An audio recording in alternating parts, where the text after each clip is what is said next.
And you can't even drive? I can. Are you stupid, eh? Are you a stupid fool? Well, why can't you drive then? You can't even drive! A bit grey today, isn't it? So, welcome everyone. I'm here. Sorry we're a bit late today, but both D. What are the odds? Both D and me had telephone calls. Oh. And we were just commenting before we came on air, D, weren't we? How much we both hate fucking telephones. Indeed. I hate being called. I hate being stuck on the phone. I mean, I've had friends before who've called me up, and I'm like, and I say, so why are you calling me? Oh, I just want to have a chat. What? You're just calling me for a chat. There's no like plan being made. There's no like reason for this. You just wanted to. What, you think I'm a woman? I can't stand it. I honestly can't stand telephones. Never have been able to stand them. Imagine calling you for. Like, imagine knowing you, like knowing how you are, and still calling you for a chat. It's amazing. Yeah. Yes, I mean, I don't know if you had any thoughts on that. Oh, I have a lot of thoughts on this. So in one of my wildly popular Twitter spaces, I ranted for quite a while about how I hate the entire concept of telephones. I mean, think about it. All of human history, when you were in your space, you had some expectation of privacy. I mean, someone could come, knocking on your door or leaping through your window. Okay, that's fine. And suddenly there's the telephone. And so, theoretically, anyone in the world who has the right sequence of numbers can invade your home. I mean, they can bypass your door and they can cause a small object within your home to ring in a horrible way. I mean, I think young people don't understand how loud old electromechanical telephones were, the rotary kind with a rotary dial and the bell. I mean, they were monstrous, but just this idea that someone could intrude your home. It doesn't matter. I don't know what you're doing. You may be eating, you may be having a moment with your family, you may be sleeping. I don't care. I'm going to barge into your home and I'm going to force you to pick up this small box and talk to me. I mean, it's absurd. Fuck the telephone. Oh, I hate it. He's out. He's not in. Yeah. Basically. I mean, think about that. I mean, I had mobile phones until about 5 years ago when I dropped my iPhone into the toilet. And I have not had one since then. I mean, I have one I use for Wi-Fi and things like that, but I don't do calls, because when I'm out or when I'm working, I'm out, I mean, that used to be life, until about 2005. Back in the Nokia days, D. As you know, there was a Mrs. AA1, and she'd ring me on occasion. Just talk, and I was like, after 10 minutes, after 20 minutes, after half an hour, I can just tell you that my first 6 mobile phones ended up getting launched against a wall and smashed into 1,000 pieces. That's the thing to do to them. That's the thing to do. Well, there was a time when mobile phones weren't like £1,000. I know. So you can't really do that with an iPhone. I can't just launch my... You got to think twice. No, I'll launch it on the eBay before I throw it against the wall. Oh dear, oh dear. So, and of course, as you say, like women have this very weird relationship with telephone. I mean. Yeah. Even now, because like a lot of younger people, they don't really talk, they text, but the idea, women in phones. And of course, I mean, we all, since it's the deepest law, we always have to bring up Andy Warhol, and he used to spend like 6 hours a day on the phone. Oh, But I mean, of course, his phone etiquette was great because he would just, like, if he needed to go and get lunch or something, he would just put the receiver down and just go and not tell the other person that he wasn't there anymore. Well, who's on the other end of the line for 6 hours? Well, it was one of his, his confidant, usually Bridget Berlin, who she didn't need anyone to listen to her. She could just talk. It didn't matter if you were there or not. Pharaoh has arrived. How are you doing, Pharaoh? Pharaoh. Yes, very good. Mate? Thank you very much. Yes, excellent. Thank you. What are your views on phones? I was just listening in. I mean, I've got to say that that feeling of Warhol leaving the receiver and wandering off and do something else. I mean, I do feel that you occasionally do that in streams. You can hear like a rumbling as you go off to get another delicious Pepsi Cola. Yeah, exactly. Oh, Pepsi, yes, occasionally. Pepsi. I mean, the thing is, without wanting to get into popular psychology too much, women need to talk to process the world, right? And if they don't have this time where they process things, right, they go a bit nuts. Whereas men need to stare into the fire. See, therefore, the more they're talked at, the more wound up they get. So there's a kind of inverse. I'm just thinking of that speech from Devil's Advocate, where Al Pacino is having a go at God being a sadist. He's a sadist. That's how I feel every single time I'm stuck in a half an hour, 45 minute, 1 hour conversation, with a woman on the phone. So anyway, I mean, there's a lot of truth to what you just said. Wouldn't he make men and women more compatible? Well, maybe he didn't want them to be together. I mean, seriously, why? Anyway, yes. I'm exhausted already. We just started. Just on that, isn't there a line from Genesis where after the eating of the apple, God says, "I'll place enmity between man and woman," and what he meant by that was, you're going to have a really long phone conversation with her once a week. She's going to call you while she's wandering around Waitrose,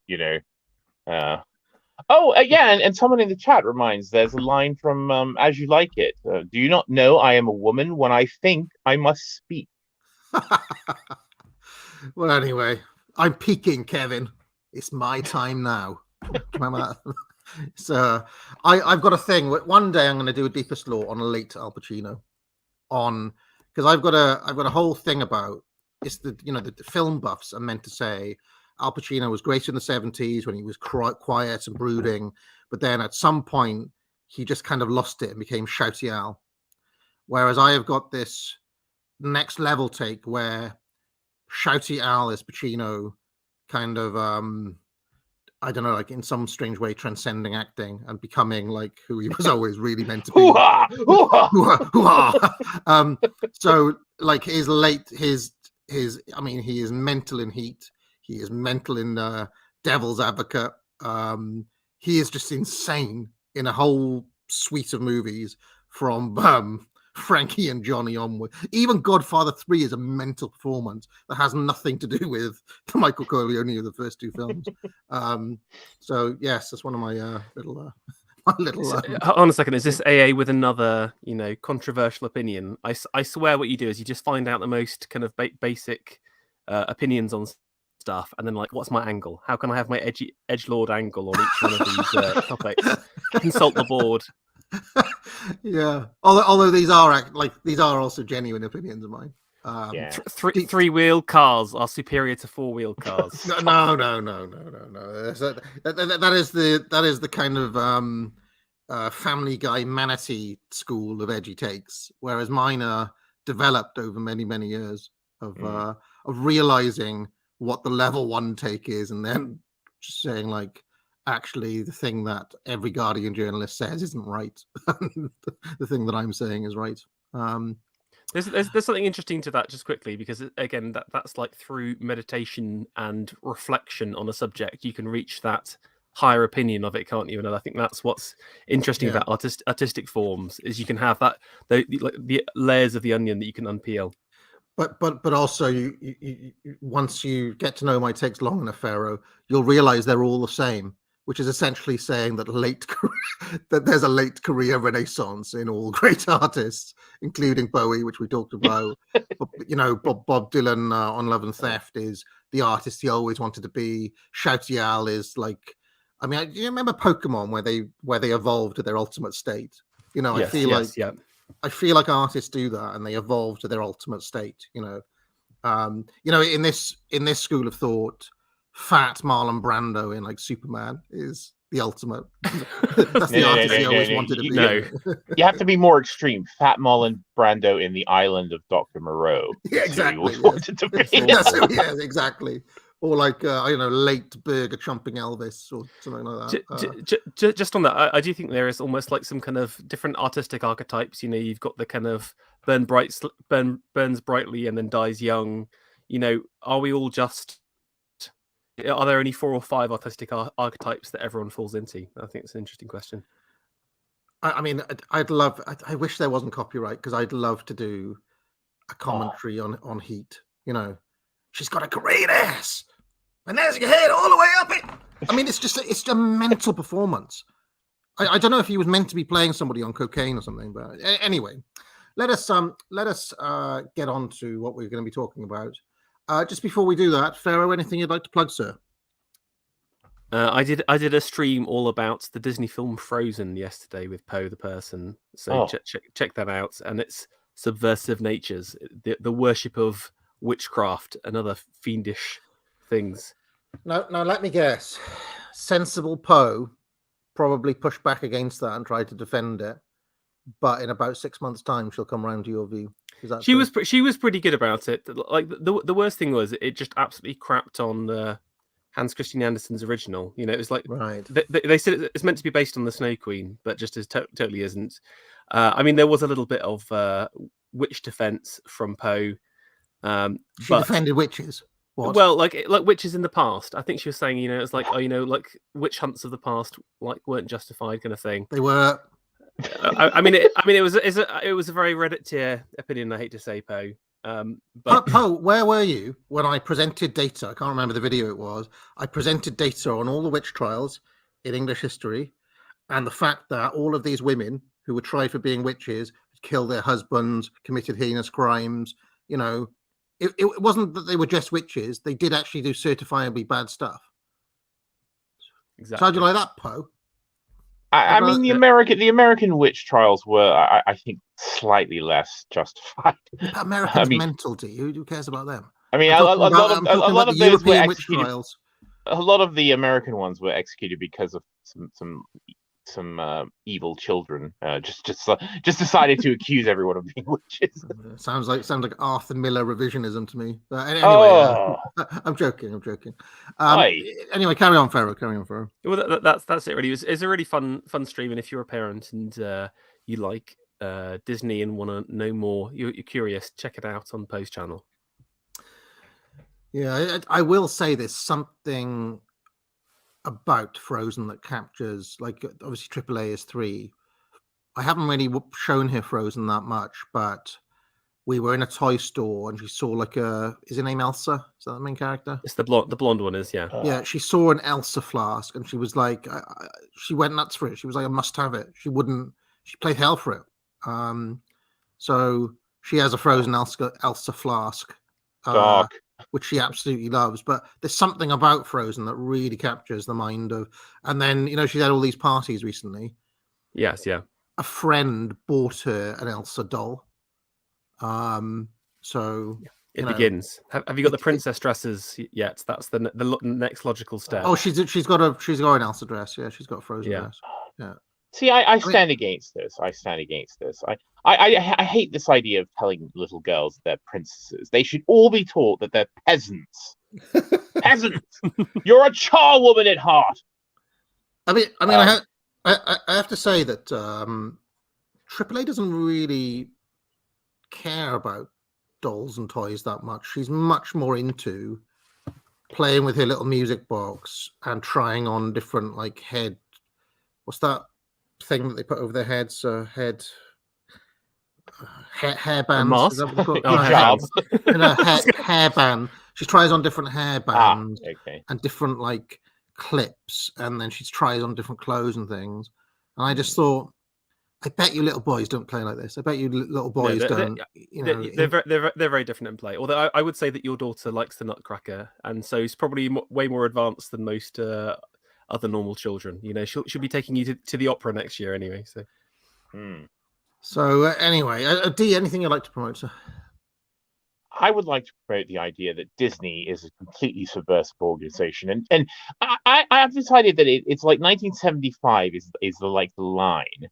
Like, you know, don't show your children any much Disney that was made after about 1975, because that, I think it starts to, you know, that weird thing starts to creep in. I'm convinced that you know, there were these videos that I remember from a few years ago of people sort of demonstrating that there was sort of various psychological principles. Those, and it just made children, it just like hypnotized children, you know. And I'm convinced that Disney uses those in their product, you know. Anyway, no, I don't have anything to promote. I mean, other than you know, what are we doing? The UO party or something? Christmas party tomorrow. Yes. Ugh. Yeah. All right. What's gotten into you, Mr. Scrooge? I am very bereft of Christmas cheer. Spirit, this year. I see. You know, I've even got a little tinsel tree right here on my desk, and it's not making me happy. Why don't you two shall cheer me up through this dream? How about that? Well, I just before we get going, I'm kind of interested. I'm looking at the Disney canon now, the animated canon. Or, you know, that is the official classics of Disney, right? Which starts with Snow White, Pinocchio is second, Fantasia is third. You know, there's a very definitive Disney list. I'm just interested by your date. The last film, you know, before and after your cutoff point D of 75, you said Robin Hood. The Disney Robin Hood would be the last. I like that one. I like that. I'm very keen. Although, you know, I'm a bit worried about that one, because I think that furries. I think there's something in Robin Hood that created furries. Yeah. So I do think that the run, you know, in those sorts of circles, there's a golden age, there's a silver age, and then there's like a renaissance later on, which starts with the Little Mermaid. I do think the Little Mermaid, Beauty and the Beast, Aladdin is incredibly subversive films. Yeah, I don't. And I've never seen any of them. I've never seen those films. So the last Disney film I saw was The Black Cauldron, which was sort of the last 85. Yeah, it's 80 something. Yeah, and it was, I believe, the last totally hand animated film that they ever did. You know, the using the traditional processes without digital interventions. Yeah, I'm just looking now. Frozen is actually part of the official Disney canon, Pharaoh. Do you know that? Wreck-It Ralph, Frozen. Yeah. I mean, I'm looking through this list now, and I think D is correct. Basically, I don't know. Pocahontas is quite good, but more like I just like the. I don't know. I don't know. It does promote miscegenation in pretty heavy way. But the story, but where I guess the original story, isn't it? She just dies pretty quickly, doesn't she? Anyway, and Lion King's okay. That's crap. Hamlet. No. Elton John. Children don't need to be exposed to Elton John. What was the last Disney film made during Uncle Walt's life? Jungle Book.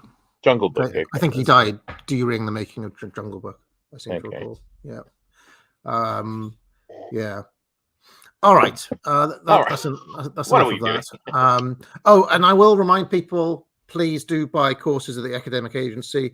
I especially recommend you pick up the Mega Bundle. Get the Mega Bundle because it's got all my courses in it in one decent package. Also available is Pharaoh's course, the Foundations of Entrepreneurship, and many others. But that's yes, not the merit. That's not the merit code, is it? no, the merit code won't work anymore. That was thank that God. was an Yeah, autumn that's sale. right. Oh, That it's won't be- mega. Mega. What was No? Meg? No. You For don't the use mega it. bundle. That's gone now as The well. Mega Bundle doesn't require a code. You just Oh. buy it. You buy it, and you get automatic. Oh, you get because you're this, buying okay. a lot together. You get money off. This is a principle known in all retail, all wholesale. Right? You buy a bulk and you get money off. You're familiar with this, Pharaoh, right? This is like the Costco. Like buy 5 Wholesale, DVDs yeah, instead of them individually, and they'll be cheaper. I mean, it's a great deal. It's a great deal. People are going to be getting lots of money from their grandparents in a week's time. Why not? Yes. Why not spend all of it on a mega bundle? Spend all of it on Mega Bundle. Spend your entire Christmas doing my courses, and you'll come out the other end and you'll ace all your exams. I do actually know people who've been through Foundations of Economics who then top their class in economics. It's remarkable. It's because I teach actual micro in that and how to think about doing what they call microeconomics. Whereas if you do economics in our education system, apparently, I've been told they teach you like supply and demand in week 1, and then they're already jumping to like Keynesian macroeconomics in week 2. So they're already one course that everyone needs to take is Foundations of Writing, because it's getting really abysmal out there. Yes, indeed. Foundations of Writing. Yes, indeed. In fact, that's probably my personal favorite one because I poured my heart and soul into that course. I've got so many. It's one of my little kind of pet passions, as I'm sure we all have. I have so many old grammar books and writing style books and so on, and that's one of those things that has really dropped off the edge of a cliff. In our lifetimes, I would say. There are some good style. I mean, if you have a guy called Simon Heffer, Pharaoh, he's kind of low key based. He's still around. He wrote a book on the Victorians recently, and people like Jacob Rees-Mogg comment on the back of his books and things. But he has a really good writing guide from the 90s that I found. But yes. All right. Why are we gathered here today? Well, we're going to watch some old footage, as we want to do. I've got one from the 1890s, which just kind of goes around some cities, and then we've got a combination of old adverts and old public films from some were left over, weren't there? From our there's a few leftovers. Yeah, I think we've initiated this tradition. I remember a few years ago, like at about 4:30 in the morning, doing a pre-recorded stream with Panama Hat and yourself, where we watched some old British old footage of London, I think it's big cozy holiday viewing. Although Indeed. Once you see some of these films, you won't feel so cozy after all. So let us have a little look then. So this first one doesn't have any sound, and some Indian bloke has put really annoying music over the top of this, so turn it down. Yeah. And we'll No. So there's Jerusalem. This is all from 1890 now. I can still hear the music. Get rid of it. There we go. Now, hold on a minute. This is Jerusalem in 1890. What do you notice about these people? It's kind of interesting to... I mean, yeah. There's a lot of fezzes. There's a lot of fezzes. Where would you say these guys are from? Kind of interesting, isn't it? That was a rabbi across there. So there's this is now in Bohemia, in the Czech Republic. It's just kind of a little trip around the world. Just on these guys, what's interesting about Central Europe and Eastern Europe at this time is that there's this big revivalism of ethnography and ethnographic culture. So if you go to any of these countries nowadays, they'll have like an ethnographic museum where they've captured in time these outfits and traditions. So can you see this? They've already dressed up for an event. You can see the kind of like woman in the kind of corset and outfit, and I think it's really interesting that the Central and Eastern Europeans realised what the Industrial Revolution was doing to their local cultures. Because if you think about like, why don't we have similar kinds of like regional ethnographic differences? You know, that there isn't really like an English dress in the same kind of way that they have. There was Welsh dress revivalism around. Oh yeah. I mean, even when I was a kid, we had Welsh, kind of traditional Welsh dress-up days. I don't know if they still do that. Is there a picture of you somewhere in a traditional Welsh dress up there? Yeah, of course. You need to dig that out. Yeah, well, I'm actually going home next. I'm going back to Wales, so I'll see if I can pull out the old albums and I'll send a few photos through. You know, as if there aren't enough memes of me. Keep sending me a happy, right? Exactly. Yeah. All right, let's carry on. So this is Czech Republic. It's all quite civilized in the Czech Republic, isn't it? Well, again, I think we need to just dispel this idea that the working class didn't dress up well. You know, that they would have obviously work clothes, but they'd also have their kind of Sunday best. And again, it's about creating that homogenous civilization through dress. You know, that's there. You have a little bits of individualism, but everyone sort of looks the same, or there's archetypical clothes. You know, here are the overexcitable Italians. Marcus's. Marcus's. And there's a big ship coming in. Is it if it's 1890s, is it oil, I guess, or festooned with garlands? They're all off to New York, obviously. No, that can't be. Oh yeah, it's this is Moscow now. Yeah, this is pre-revolutionary Russia. Yeah, 1890s, like they call it the Silver Age of Russia. Do you want to go back? Hold on. Yeah, it could be worth going back. I mean, I would say that the Silver Age is interesting because you've got like influences from the French. You know, the Russian society was obsessed with kind of French culture and French things, but it then kind of got fused, like from Catherine the Great onwards, to this kind of like sort of European. But the lower classes were very, you know, Russian still. So you can see these are all just kind of like workers across there in the traditional boots, etc. You know. So it's a weird mismatch. You know, it has the kind of veneer of Europeanism, but I think the call of the East very much runs through the culture still. Is this you? Spengler talks about Russia's pull towards the Asiatic. Yes, and its real question. You know, does it come towards us or does it go towards them? And he thinks ultimately that they're pulled back into the Asiatic.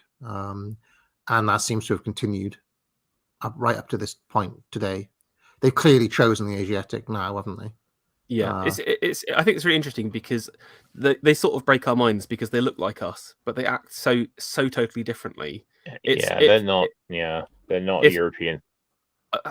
I've been to St. Petersburg before, and it's very disconcerting because it's kind of like, you know, just being, you know, into like a nice part of England or whatever, but everyone's demeanor, like even the way they walk, is different. You know, it's just so intrinsic in their nature, but they sort of look. So you have that kind of cognitive dissonance. You know, it's a bit like Finland is also like that because you get, you know, they look white, but they're clearly like Mongols. They're not Europeans. You know, it's very, very odd. One thing I will just note, by the way, looks quite clean to me. We're always told that streets were filthy and things in the 19th century, but they look pretty clean, these streets, to me. unless I'm Well, yeah, they would be. I mean, fairly clean, but you can sort of see. I mean, they would be covered in horse shit. You know, I mean, I'm afraid that's just the reality when you have lots of. where is the horseshit? Well, I'm looking for it's it. probably in the middle of the street there. I don't know. I mean, there doesn't seem to be that many horses. If you look at pictures of like pictures of New York and such, I mean, it's just unavoidable. And they would clean it up, but you couldn't clean it up every second. So, Yeah, maybe. but yeah, I mean, there would be far less like litter on the streets because people didn't walk around with disposable items all the time. I mean, now everyone has like plastic bottles and serviettes and and whatever, and it drops all over the place. I mean, there was no chewing gum, there was none of this crap. You didn't have refuse constantly waft from your fingers to the ground. So I would say that probably the pavements would have been a lot cleaner of that sort of rubbish. Yeah. There's something about creating like a front as well. So if you go to a high street today, because there are tons of brands all trying to exert themselves on you as you go along. You have this kind of mismatched, garish. You've got like a bright red Santander logo here, and then a yellow McDonald's. And it misses that unity. And I think what's interesting about these kind of high streets was, number one, even if it was an international brand, they would still try and fit the space they're in, and secondly, just the whole presentation feels like it's connected together. Where I feel like a lot of the modern high streets that we are in, there's just these again, it's just like hyper individualism, isn't it? It's kind of like little pods, little alien pods sitting next to each other that you can go and enter into. Just one last thing before we move on from Moscow. Are these chaps wearing uniforms? Are they officers of the Tsar or something? Who are these guys? They look like they're wearing uniforms to me. But, yeah, I think some of them may be. I imagine. I don't know. I don't know much about Russia, so I don't know what they would be. I think the boot. The kind of the quote unquote Cossack look, which is basically it's boots, loose fitting trousers, a shirt which goes over the top. You know how like Tolstoy would wear, for example, but they would have a cap as part of that. So the boots and cap and trousers, that is actually the kind of standard farmer wear at this point. So I'm not sure. Like even pretty smart, isn't it? It's smart. I think even their serfs looked quite dapper, I think. And again, obviously that look gets kind of taken up as the with the communists, where they're kind of promoting the folkish look or whatever, I see. Yeah, I do think. I mean, I've been working on a chapter by a guy called Sorokin, who is a kind of Spenglerian sociologist, I guess, and his Russian temperament just comes through his work. Like they are, to your point, there is something distinctly Russian about even like an academic like that. It just comes through in everything that they do. Hard to put it's hard to put your finger on, but you know it if you're familiar with it. You'll kind of know it when you see it.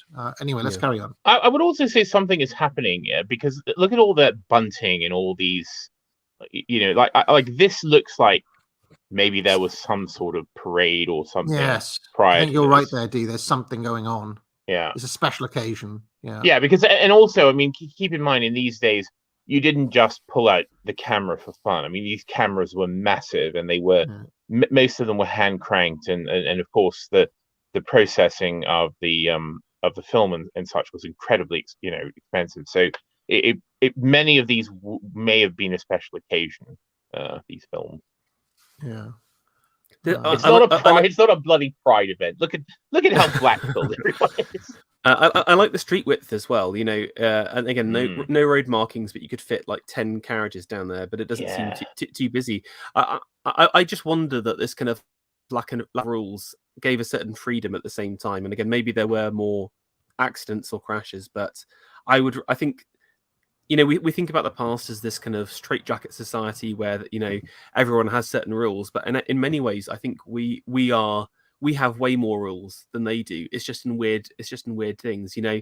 I'm constantly annoyed by how motorists are squeezed into smaller and smaller spaces on the road. I've got new cycle lanes around where I am, and there's no cyclists ever. You'll see like one a week or something like that, and so we're just being restricted in ways that have never been seen before in the past, even under communism. Well, because these people, I mean, in these days it would have been internalized. People would have followed the kind of the kind of strictures and code of conduct or conditions something, of the day because they wanted to, because they had a sense of internal order. Now, of course, everything has to be imposed. Now everything is done as if it's as if it's a school for children where everything has to be sort of enforced by punishment rather than, again, this internal sense of of behaving yourself in an orderly fashion in public. Sorry, Farah, I don't want to be too Jeremy Clarkson and Daily Mail like in hating cyclists, right? But I do genuinely hate cyclists. Not the idea of riding a bike, but just the sort of people who it just tracks a certain personality. I may have told this story before, but I'll never forget it. I was pulling up to a roundabout, and when you're pulling up to a roundabout, the car in front of me was just about to go, right? And there was a cyclist next to him also waiting. This was quite a main kind of busy round, like a kind of main how can I put it? Like, this isn't like a residential roundabout. This is kind of a proper traffic roundabout, right? Anyway, this car had gone a little bit too close to this guy.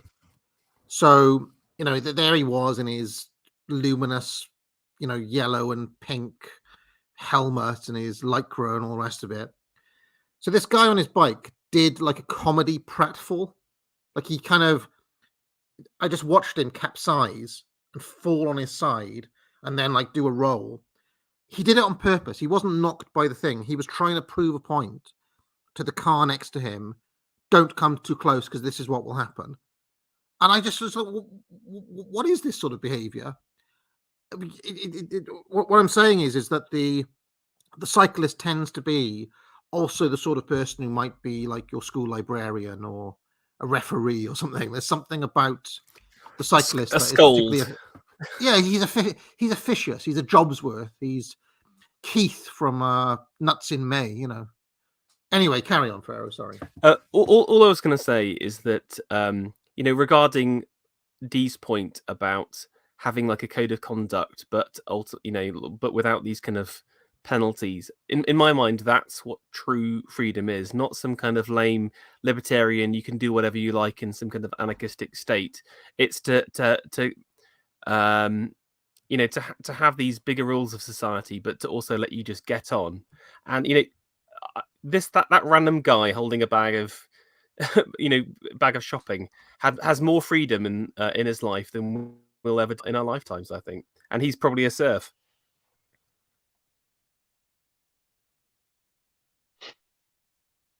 Yeah, this is Tokyo. This is Japan.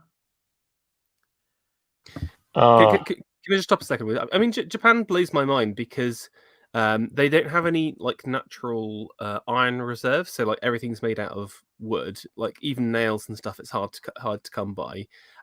There is this basically feudal medieval society, and manages to like BTFO Russia a few times. I mean, I think Japan is I think Japan is a real in my it's a real wonder in my mind that A, they managed to do that, but B, how could they transform their civilization so quickly? And they've done that twice. They've done it pre World War I and they've done it post World War II as well. So do you know what slightly disappoints me about this scene though, Pharaoh? If I'm honest. I'm slightly disappointed that there aren't lone warriors going around doing random martial arts. Too much Kurosawa, you're Ronin wandering around. Well, they outlawed it. Yeah. By this time, you couldn't actually do that.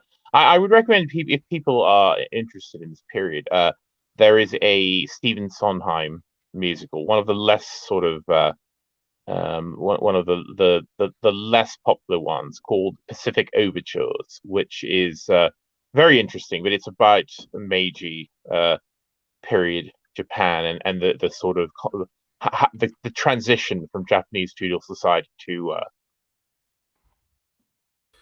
excuse me, yeah, to you know, the how very quickly they adapted themselves to Western contact, and yeah, it's very good, very good. I've got a little pamphlet here somewhere by Evola. It's called Zen, the Religion of the Samurai. It really is quite remarkable what happened in that country. It's just so because also sorry, Vero.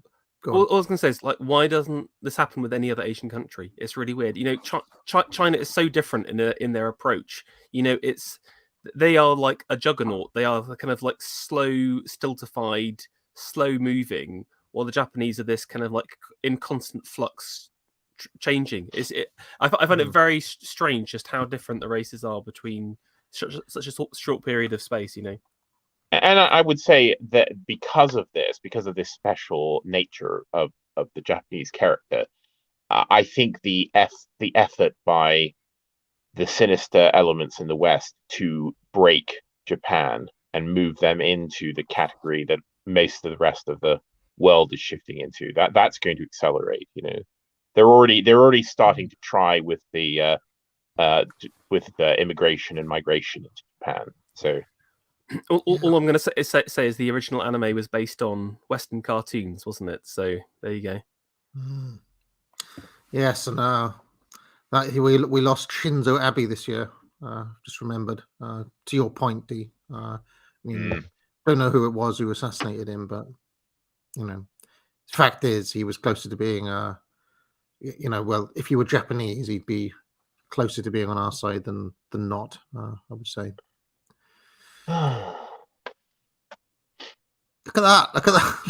Oh, rickshaw, wonderful, pretty awesome. What a stogie! Just on that, I love hearing about like sedan chairs in Georgian England. You know, where you would have like aristos being carried around by four guys on each corner or whatever. Just imagine, but you'd also sort of meet up with your friends, you know, so you would both kind of go down a street together, and you could stop and have like a secret meeting and then go on. I imagine that Dee's relatives, or like Dee in the past, would have like four muscular men oiled up, walking around and carrying him around on his sedan chair. What do you mean the past? What are you talking about?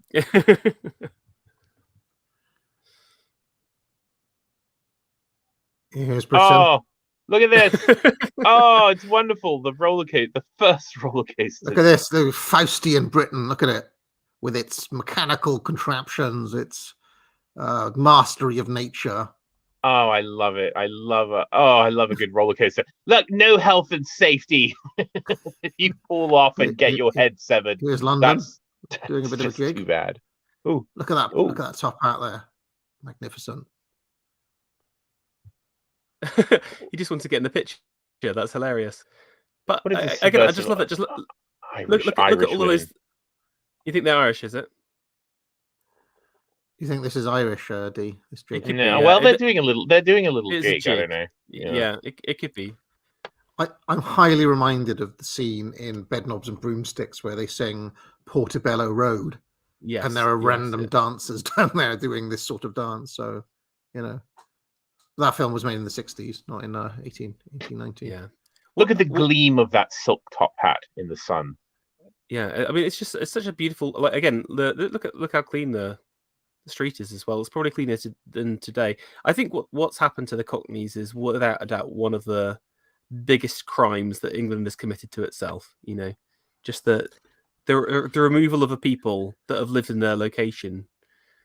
You know, imagine just turfing the Welsh out. Just like, let's just turf the Welsh out of their homeland. Why do you think this chap is wearing a top hat versus all the other flat caps? Is there a class differential? Yeah, I mean, he's a gentleman. I mean, those top hats are beaver fur, aren't they? So, you know, exceedingly expensive. You can see he's got his umbrella as well. He's got his roller umbrella. Yeah.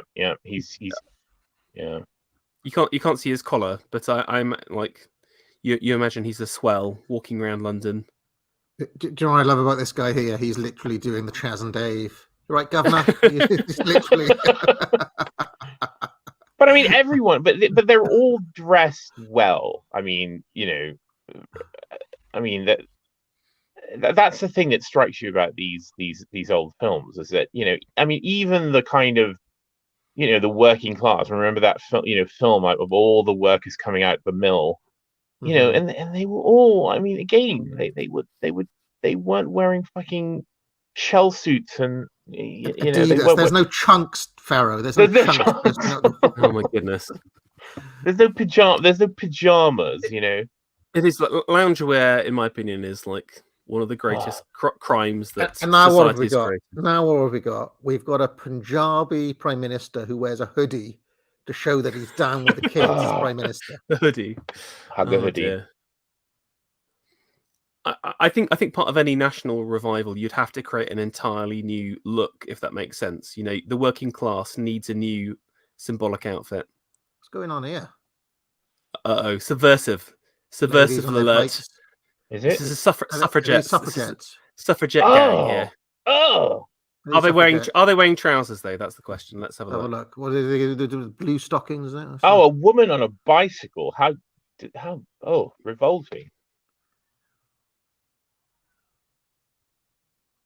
Is that one of the royal parks? That looks quite familiar to me. Where are they here? Look, it could be. It doesn't look like they're wearing trousers though. All on skirts. Maybe it was just a. This is great. Oh, look. Actually, yes. I mean, I'm just loving the aesthetic of this. This is basically like your English ladies, gentlemen, girl bike gang. By the way, bicycles during this period were very expensive. But a bicycle was a toy of the rich, certainly in the 1890s.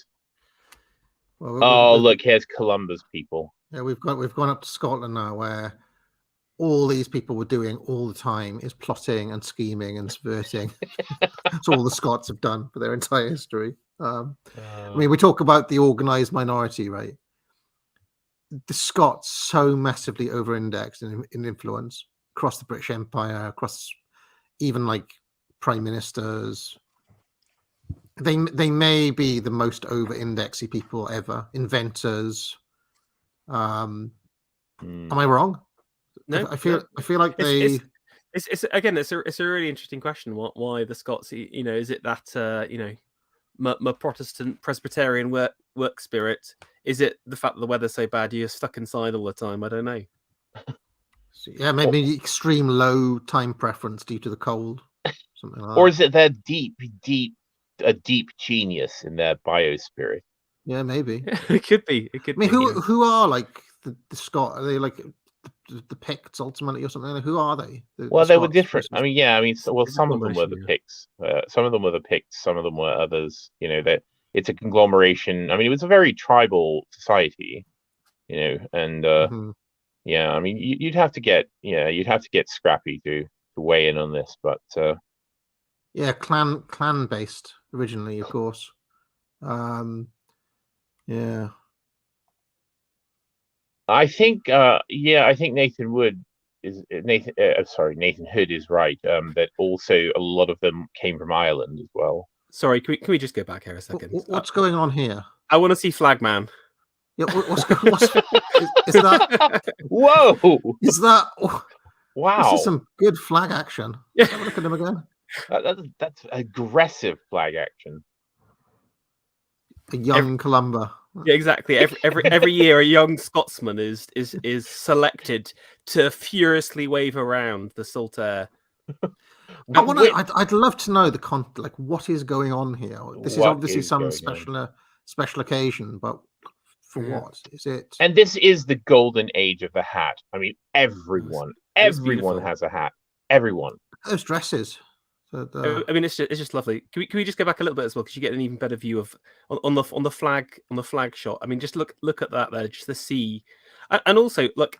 It's also interesting how they managed to crowd control without police or Selco security guards. Yeah, there's no fences. There's no little dumpy lesbian telling you where to go. We should get today. And an absolute an absolute absence of. Well, okay, never mind. I mean, there's no diversity in that crowd. Yeah, of course. But this is what civilization is, being able to come together as a group without any problems and watch a man furiously wave a flag round to a tuba by the looks of it. Yeah. I mean, well, I wonder what music they were playing. Yeah, like what is the tune that goes along with this martial flag waving? I'd love to know what this occasion was. Like, why is this dude furiously flag waving? I will do a little research later on, and I may be able to find out what the context of this is. So, because if this is if these are indeed from the 1890s, they will be, there won't be many of them, so they will be probably well documented. This is a big old parade. I just love how much brass was in that band as well. There is just it's all bass, that band. What are these flags? Is this some sort of Protestant thing? Ooh. I just wonder. Wonder if those are orange flags. I don't know. No idea. Yeah, well, I think there is obviously support, because obviously the Orangemen are Scottish, aren't they? Genetically, so. Yeah. Maybe it's a solidarity thing, but I don't know. Just like a normal, normal activity. Nathan Hood and someone else says that there's a common riding every year in Selkirk, and it may be that. What is it? Sorry, a common riding. So interesting. There's something on this as well, where again part of creating unity within a nation requires ceremony and events. I think the closest to that we've felt is the Queen's funeral. But just imagine you've got something like that 10 times a year. Yeah. I think one of the reasons why people aren't feeling just how much England has changed is because everyone's in our houses nowadays. You go to your work, maybe you'll go to work, maybe you'll go to the supermarket or whatever, and then you'll come back and live in your home. Part of the community of the past was everyone's just out and about. They're seeing each other, and I think part of how that we've ended up in this state. If just imagine this with our current demographics, because it would just be obvious the change that's gone on, if that makes sense. We're not confronted with the reality of our situation. Everyone's just self-segregating. Everyone's just. Did you see? I saw a stat. I saw some data from the census poll where someone was tweeting it out, where there's literally a river or a street, and then it's just 90% white on one side of the street, and then 10% on the other, and that's what's happened. Is everyone sort of there is no such thing as diversity. All that's happened is we've just got different pockets of communities, right, that have rised up and grouped together. But we need these ceremonies back to create the cohesion, I think. Yeah, I will say in Wales the Eisteddfod is still celebrated, and I mean generally the Welsh nationalists, like all the other local kind of regional nationalisms, has become extremely global homo and subverted today, but they did do quite a good job of keeping certain things going in Wales, I would say. Or at least up until a few years ago. I don't know what's happened. I mean, you'd have to speak to someone who's recently been to school in Wales to know if those still go on. But speaking to Hat D, I get the impression they were continued at least another decade after I'd left. So yes. Yeah.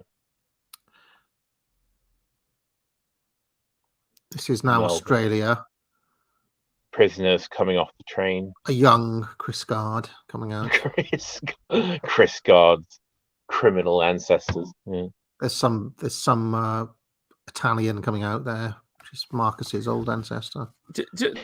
Just on the colonies a second. I think the colonies are fundamentally important to capture and use the energy of certain young men, because Bap talks about whatever that Mhm. he wants his privateers or whatever. There are so few avenues for young men with aspirations and dreams of something else. I just feel like we're part of the juggernaut of modernity is it's such a dream crusher, and there are no avenues for exploration or adventure, or if they are, you're sort of sausage.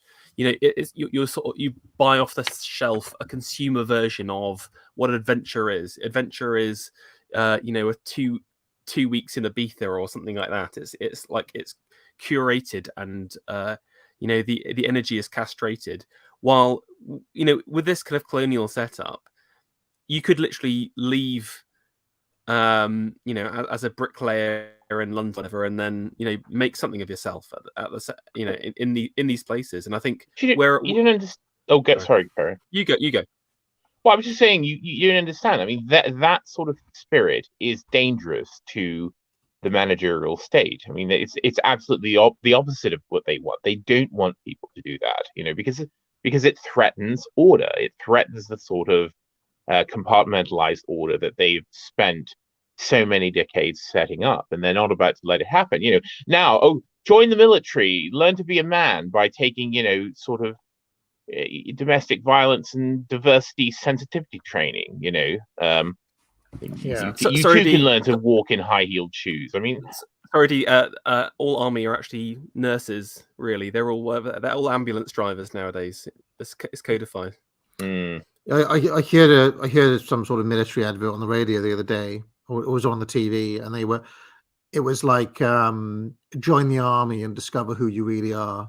That was how they were trying to sell it. But of course, that messaging to me smacks of. Do you remember when we looked at the military adverts, Pharaoh? Oh yeah, and yes. the girls on the night out and having a good time and traveling and all that sort of stuff. They're still kind of going on that sort of idea, really. Be all that you can be. There's speculation in the chat that what we're seeing here is the Melbourne Cup, which is a famous race, horse race, that was established at some point in the 19th century. So, yeah. Horse racing, obviously, this is a superior sport to football. It's interesting how this has lost its prominence in society, I think. There they are. There are the horses. And if you go to the vestiges of the racing society, like Panama Hat has talked about, go to the Derby or something, and it's just slags, get drunk off their ass by 10 a.m. Can I just say what I love is this is so close to the behavior of the people in the. Do you remember in Mary Poppins where there's the merry-go-round? Mary Poppins wins on the back of a merry-go-round horse. The chaps in the crowd are exactly like this, including the hat motion and so on. It's just amazing to see it in in real life, so to speak.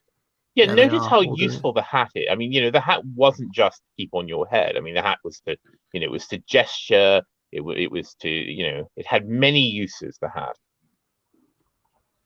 Oh, we should bring it back and look at it. Look at this chap here. Imagine. I reckon he's got a proper punch on him. This guy here, with that moustache and that bowler hat. Yeah. Oh, anyway, amazing. Now we're in Geneva. literal goats there. Love it. I love the idea of driving goats down a street in Geneva. Look at this guy with a long. That's a yodeling horn, isn't it? That's the yodeling horn. And they're wearing like dirndls. An Alpen horn. One of the few places in the world that had the Calvinist dictatorship last for any amount of time. So. Yeah, still didn't last very long. I mean, I won't have a word said bad of the Swiss after that Lindt advert. The last bastion. Yes, yes. The based Lindt advert. I'm just gonna go around central London with one of those yodeling horns, just haranguing people, just making really loud noises. Look at cows walking. Look at that pipe.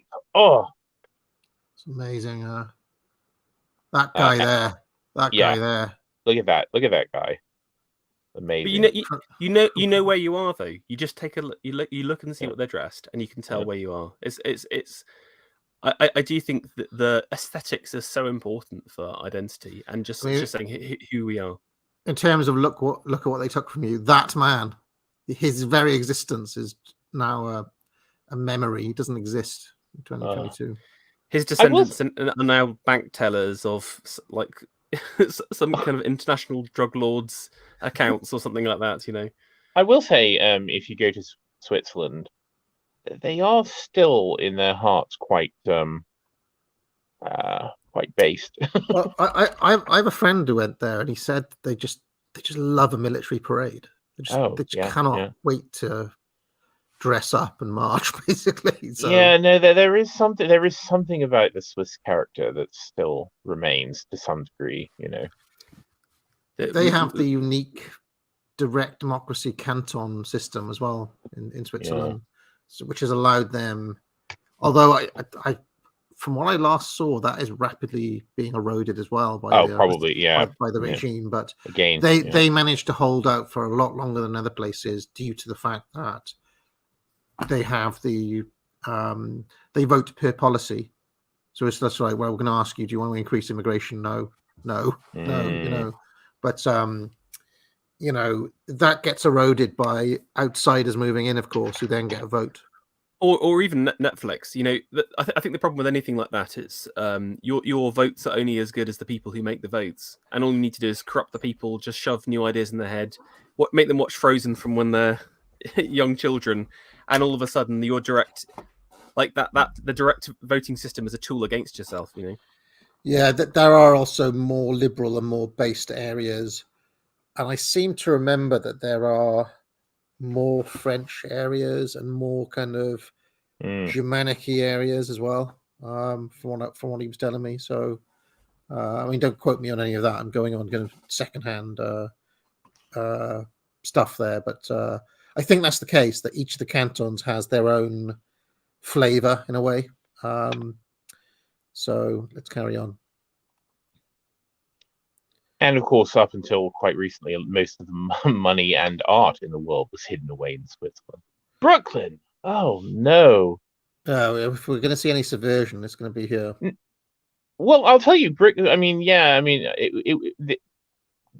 was not... let's just say that element moved in later than... They came in the 1890s. Yeah, I mean, this is when they would have been slipping in. Yeah, they would have been arriving, and well, if you want to go down a rabbit hole, look at the census. Look at the history of the census between 1890 and let's say 1930.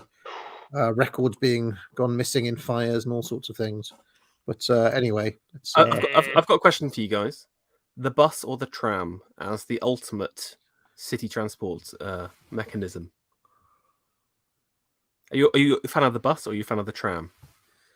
Interesting question. I always think the tram is quite aesthetically pleasing, but I always see it as something continental. You know, I always think of it as something that you'd see, you know, just over there. So I'd have to go with the bus, just on the basis that, you know, the red bus, the London bus, etc. I would say neither. Everyone should stay in their own fucking neighborhood. Lots of people are saying the tram, Pharaoh. Yeah, interesting. Yeah, I mean, people should keep in mind though that again, the infrastructure required to operate a tram system is quite ugly. You know, I mean I mean, especially of course if they're depending on how they're powered, but yeah, I mean, you will have a just a spider web network of overhead wires, cabling. I do love the aesthetics of an old horse-drawn omnibus, which looks like it's just going to keel over at any moment. Everyone's just packed in like sardines. I mean, part of me always thinks that any mode of transport that is network bound, like a tram would have to be, does give whoever the municipal authority is kind of lots of sneaky ways to control where people go. That's a good point. So that's something I've often thought about. Whereas the automobile is the upgrade from the horse, right? Yeah. So I mean, obviously, For buses more have freedom, set yeah. routes, but buses, like the bus company, could decide to run a route which doesn't have to have a tram line connected to it, if that makes any sense. So you Yeah. know. The obvious right answer to this, by the way, was the bendy bus, which is the peak of transportation. But anyway, I'm only joking, obviously. I hope so. This is Manhattan, huh? And that those elevated, by the way, those elevated railways still remain in, certainly in Brooklyn. Are these early cars here? Well, Yeah. saying, Yep, those are early automobiles. wow. Again, very expensive at the time. These would be well-to-do people. Wait, hang on. Where is that? Maybe I could tell where this is.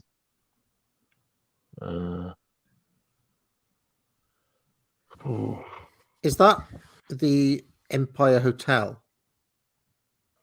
I may have stayed in that. If so, it just kind of reminds me of the same sort of windows and. Yeah, probably not though. That sort of what they called like Romanesque style though, yeah, was sort of waning in popularity around this time.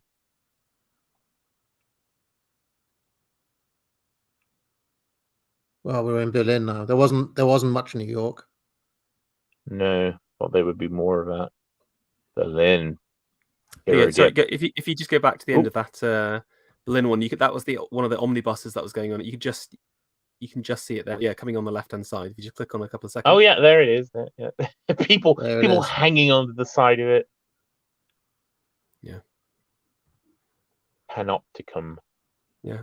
Again, notice there's no like crossing zones, no whatever they're called, pelican crossings. Just people just walking, just jaywalking as they please. Yeah. You're on your own. It's Milan. That's the cathedral you can see there in the background. I quite like that the lady's dress here has recognizably Italian touches, but it's a very Italian. Italian. The North had a lot of influences from like Austrian dress, didn't they? From like the Habsburgs owning Venice and stuff like that. So back to New York. Oh yes, the Central Park ice skating. Do they still do that? Yes, I believe that they still do that. I think if it freezes over, they still do it. We've for some reason the New York clips are very brief. Very brief. We're back to France. They're ice skating as well. Yeah, it doesn't say where it is though.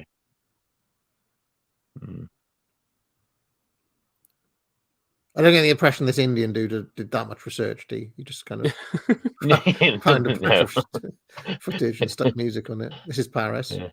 Oh, this is from the World's Fair, isn't it? Yeah. 1899, I think.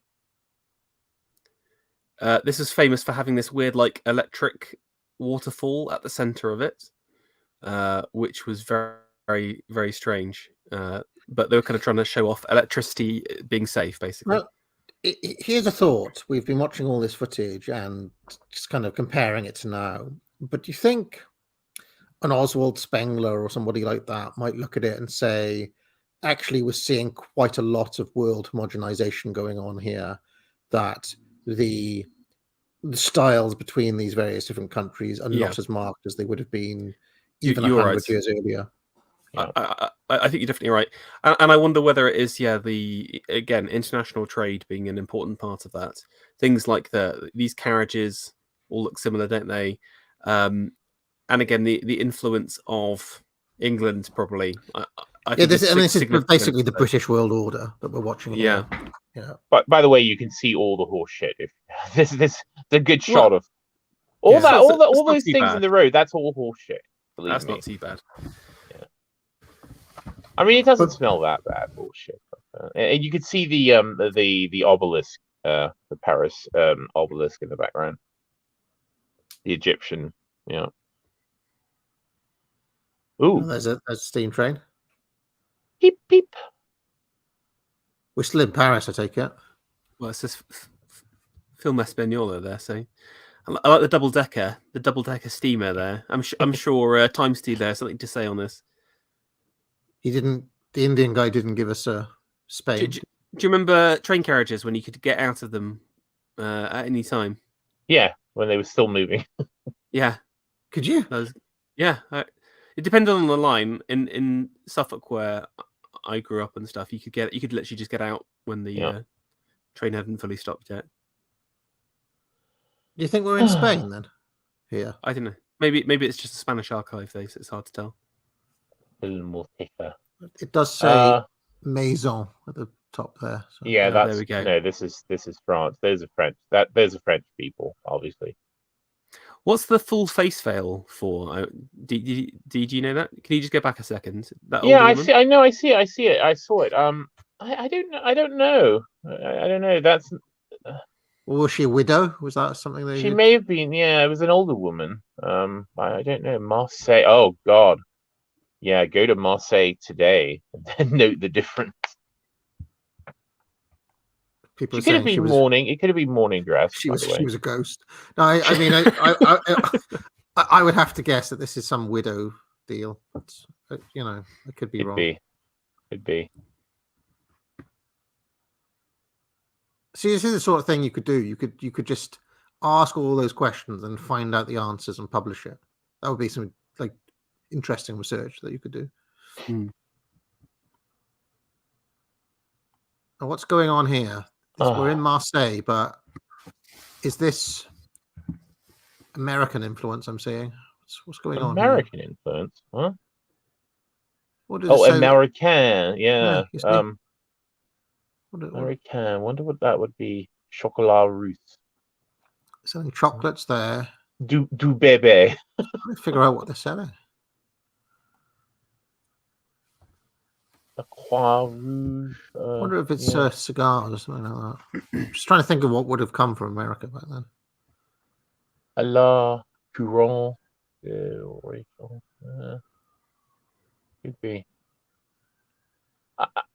You see though, I mean, in certain, I mean, it's in cities by this time, things were plastered with advertisements. I mean, you know.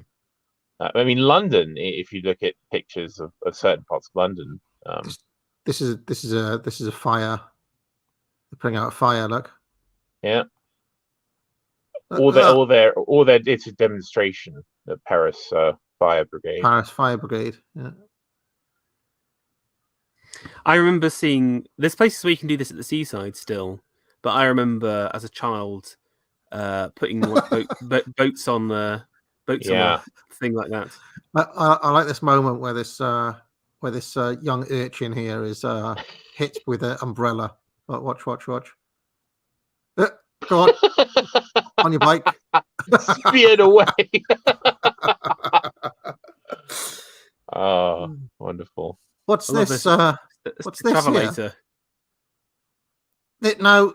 When I was a kid, I was told that this was our future in the Jetsons. Yeah, the and little did we know that they were doing it in the 1890s. What? Yeah. Look how simple. I mean, that's wonderful. Oh. The Tour Eiffel, you know, considered by many at the time to be a hideous blight on the Paris landscape. Oh, somewhere in Italy. This. Oh, look at that doggo. There's St. Mark's there in the background. Very beautiful. Oh, filthy pigeons. Oh, God, I hate them. Do you know? I had a friend who we went to Italy for some reason. I can't remember. And he notoriously got done. There are like kind of gypsy women selling seeds and things. And every single time he would get nailed by some seeds, and then he'd be stuck with these bird seeds in his hand, and then like hundreds and hundreds of these filthy pigeons come and try Oh. to, have the seeds from his hand. Disgusting. Served him right, really. Served him right. And those pigeons do terrible damage to the architecture around there. It's a huge problem. It's a huge problem. But was it always a problem though? Because again, if you see pictures of St. Mark's in the past, in like medieval times, there are no pigeons. Where does this pigeon problem come from? Where did they all come from? Yeah. They came. Yeah, I mean, they were introduced. I mean, so I don't know about Italy, but I know that in America, the pigeon, the sort of pigeon that you find in urban settings isn't. It's not native. They were actually brought for food. They were brought as to eat, because of course pigeon is quite good.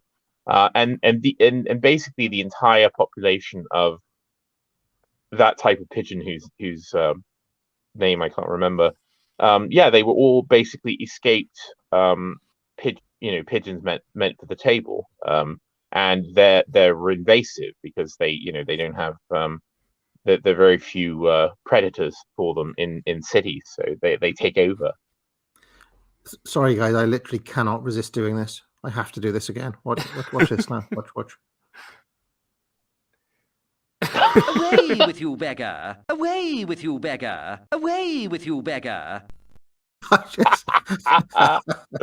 Away! Oh, Pidge. All right, so let's get back to Italy. I love the scene as well. Again, it's so random. A guy with a guitar, then like a drunkard being attacked by a dog there. He's playing with a dog. Oh. Actually, maybe I don't know what's going on. Oh, filth. Dog probably had rabies. No, it didn't have rabies. God.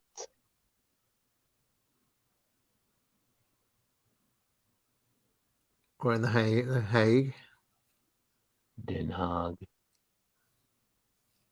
I also like films from this period because people hadn't yet they hadn't been trained how to behave in front of a camera. They didn't quite know what to do.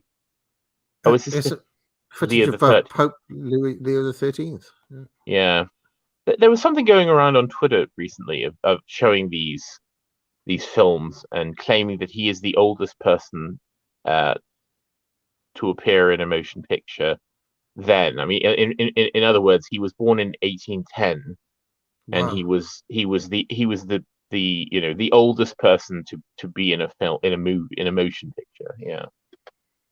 Sorry, I was going to shout out to his little hand wave there. I mean, he went to 10 years to Pope school to do that. I mean, just look at the smooth action here. I don't know. I feel like Elizabeth II may have picked up some tricks from Leo XIII. Yeah, I just don't think you get popery like this. This is some high quality popery. Just watch a second. He's lining up. He's relaxing himself, and then a smooth hand motion there. Look at that. There's a sign of the cross. Wonderful. All right. Bloody Anglican. Urchins in France. There's something about the late 19th century urchin that is difficult to replicate.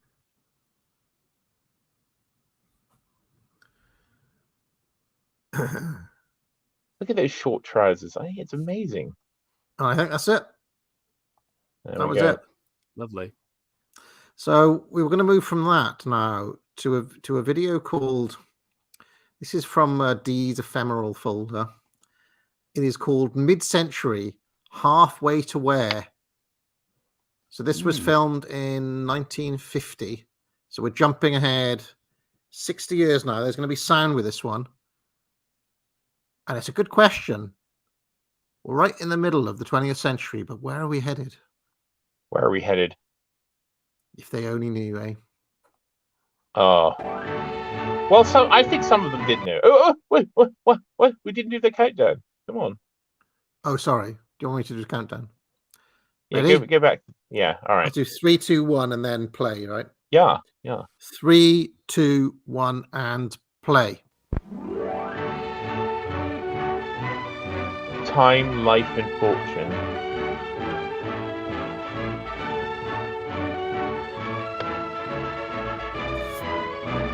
The March of Time. Seems Love that font. already a linear progressive. That is, yeah, that looks like 20th century. The typeface. That one I don't know. A condensed. As the world passed into the second half of the 20th century after the birth of Christ, Western man was confronted for the first time in history with the problem of whether his world and his works would outlast the century, whether his culture would survive. The Spoilers. answer is no. Spoilers. It's strange seeing so many Americans praying together. You know, you very rarely see that, like on TV. Carry on. On the dreams of his ancestors, modern man has molded the earth to his liking.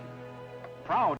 And also, Pharaoh, when they said after the birth of Christ for the date. Yeah, exactly. They use CE.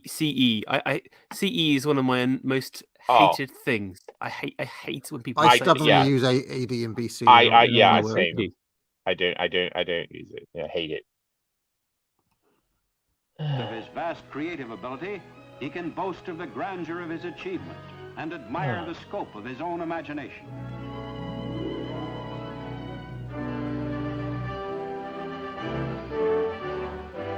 Don't be too proud of your mechanical monstrosity.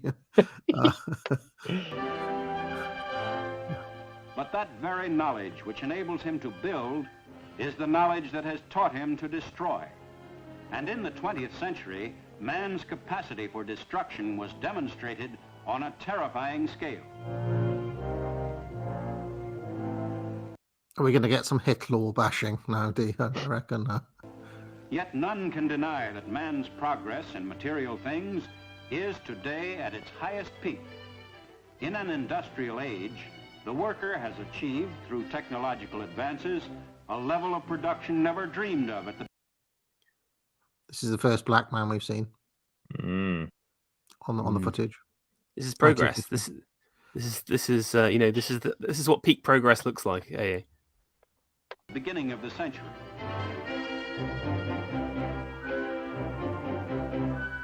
Sorry, pause a second.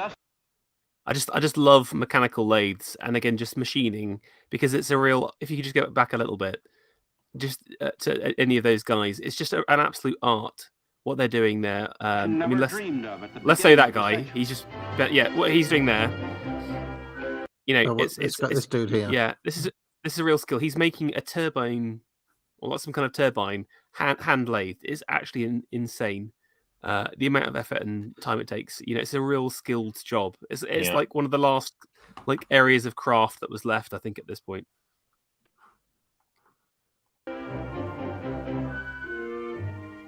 Industrial designers and architects promise modern man a life of smooth efficiency. Ooh, we're really leaning into that Faustian spirit right here, D. Oh, look at that, beautiful. I love it. Material progress, which has given man so many new Sorry, stop again. conveniences.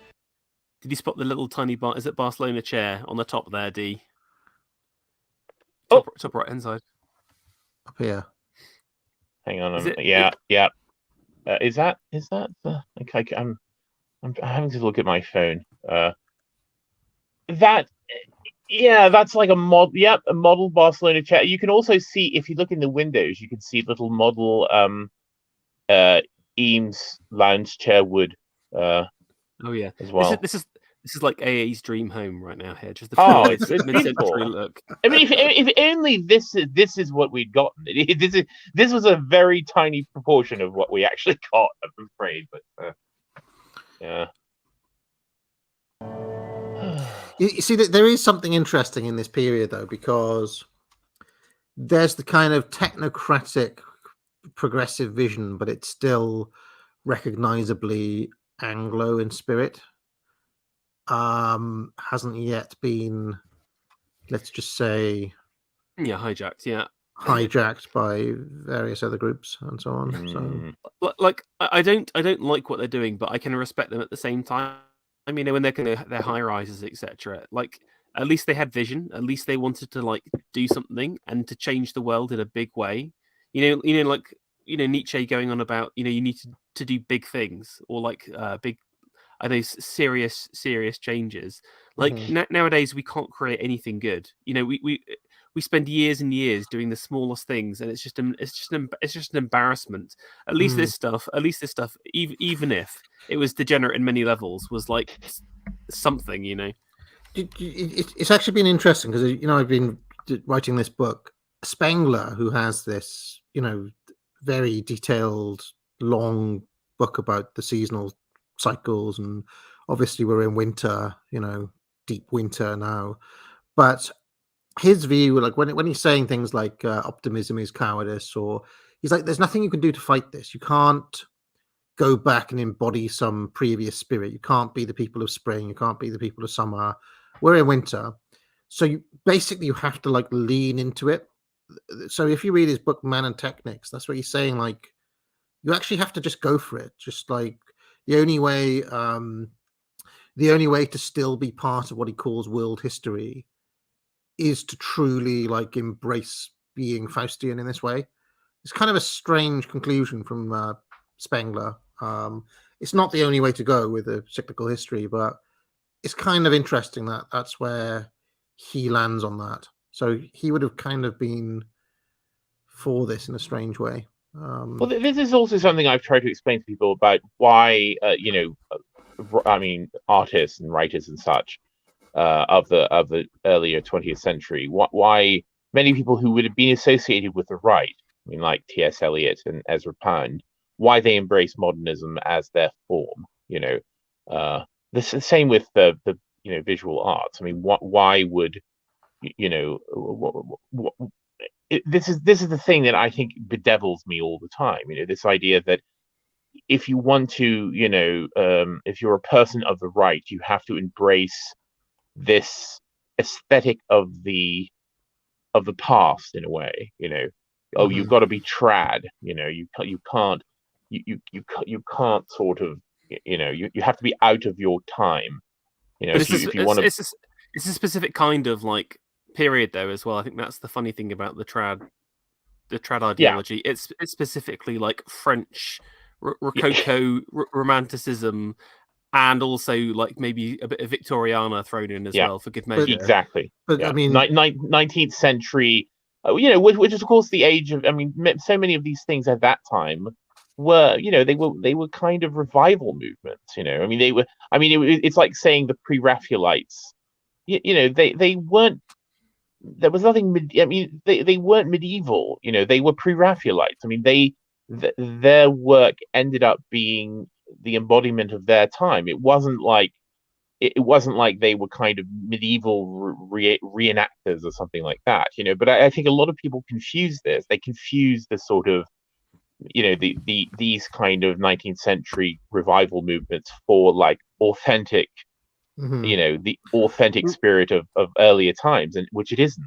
One of the very interesting things about Spengler is that he would insist that all those people are just being delusional, that even with their best will in the world, they won't be able to achieve it. And he has a really interesting idea that the Renaissance was a total failure on its own terms, that the Renaissance bid to return to neoclassical, what he calls Apollonian forms, completely failed, and they ended up being Faustian despite themselves. So that's what the Baroque is, isn't it? It's the Faustian spirit seen through like the classical lens. Basically, you just can't take the Gothic out of. So he's the German basically. His basic idea is that if you're living now, let's say you're a man in 2022, and you're trying to embody the spirit of some other time, you're like a kind of dog trying to be a cat. You just won't be able to do it. It's in your, regardless of how you try to meow, you're still going to woof. If that makes any sense. It's like a man trying to be a woman. It's yeah, indeed. Never going to work. Material progress, which has given man so many new Stop. Three-wheel car. Three-wheel car. Unironically, there was a callback, Pharaoh, to one of my edgy takes before. they've invented Exactly. the Robin Reliant, but it looks a lot better here than it did in real life, doesn't it? Yeah, indeed. Many new conveniences has at the same time speeded up the tempo. Look at that. Isn't that a magnificent looking train? That's pretty cool. That's pretty cool. Come on. Oh, I like how the train itself is leaning. The design leans forward to give you that sense of motion see, from it. If Tony Blair's vision of progress was this, I think everybody get on board with it. Just be like, yeah, all aboard the steam, all aboard the train, everyone. We're the heading thing to is, the future. men Sorry. like Tony Blair don't have an aesthetic of any Yes, kind. 100%. You know, Or they do. If they do, it's crap. Remember that? Remember his like office where it's like the picture of the Union flag. Yeah. It was just like such crap art. Or kind of like his vision was like leeching off Britpop and stuff like that. You know, he's at best he was like a cultural leech, but he didn't have an idea of what was good. I think what we forget about is with all of these aristocrats and nobility, they created the fashions. You know, they commissioned clothes. They told what they said, build this kind of building, etc. So you know, they were great men in their own regards as leaders, but they were also aesthetic as well. You know, they had an idea of what looks good. And they weren't middling turds like they are now. That's what managerialism loses. It has the ability to command and to organize, but it will never be able to do anything like this.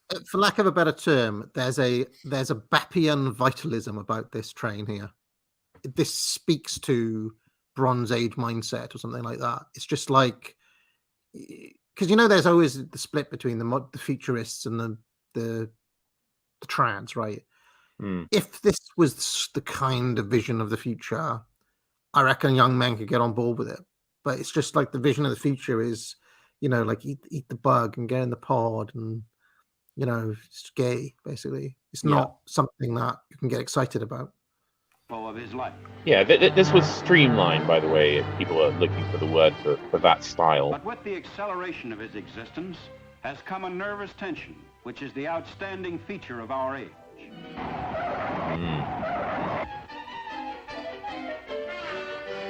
The scold.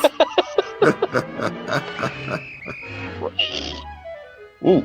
Can we rewind to the scold there in the back there? I'm just imagining this is AA. He's driving Mrs. AA to the Waitrose.